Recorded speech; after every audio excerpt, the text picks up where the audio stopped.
வந்த உடனே நான் தான் முதலமைச்சர்னு சொல்கிறாங்க. 10 படம் ஓடுனாலே முதலமைச்சர் ஆகிடலாம்னு புதுசாக கிளம்பி இருக்காங்க. ஆட்சி பொறுப்பிற்கு வரக்கூடிய அளவுக்கு அவர்களுக்கு பக்குவமும் பட்டறிவும் அனுபவமும் இல்லை. இன்னும் பயிற்சி பெற வேண்டும். நத்தம் விஸ்வநாதன், அதிமுக. ஹலோ நத்தம் விஸ்வநாதன் அவர்களை, நீங்கள் இவ்வளோ காலமாக தமிழ்நாட்டில் தான் இருந்தீங்களா, இந்தியாவில் தான் இருந்தீங்களா, இல்லை 50-60 வருஷமாக கோமாவில் இருந்தீங்களா?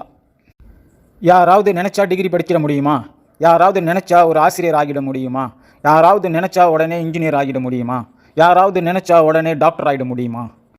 அரசாங்கத்தில் அரசாங்க அதிகாரியாக ஆகிட முடியுமா? முடியாதில்ல. ஏன்னா எல்லாத்துக்கும் ஒரு கட்டுப்பாடு இருக்குது, சட்டத்திட்டங்கள் இருக்குது, ஒரு ஒழுங்குமுறை இருக்குது. ஆனால் அரசியலில் பொறுத்த வரைக்கும் எதுவுமே கிடையாது.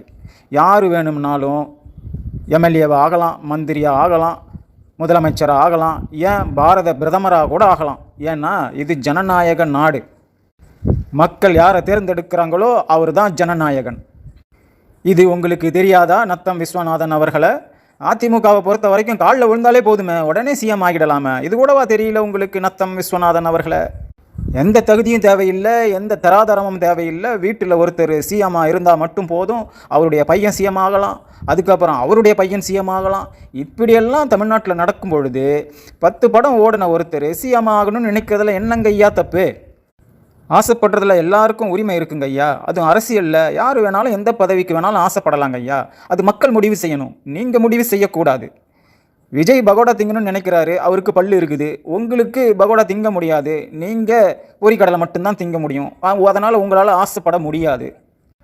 பல்லு இருக்கிறவங்க பகோடாவுக்கு ஆசைப்படுறாங்க. உங்களுக்கு என்ன ஆட்சி தலைவரை?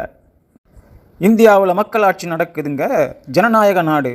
ஜனங்க யாரை தேர்ந்தெடுக்கிறாங்களோ அவங்க கண்டிப்பாக பதவிக்கு வருவாங்க. காத்திருங்க தலைவரை, கொஞ்சம் பொறுமையாக இருங்க நத்தம் விஸ்வநாதன் அவர்களை.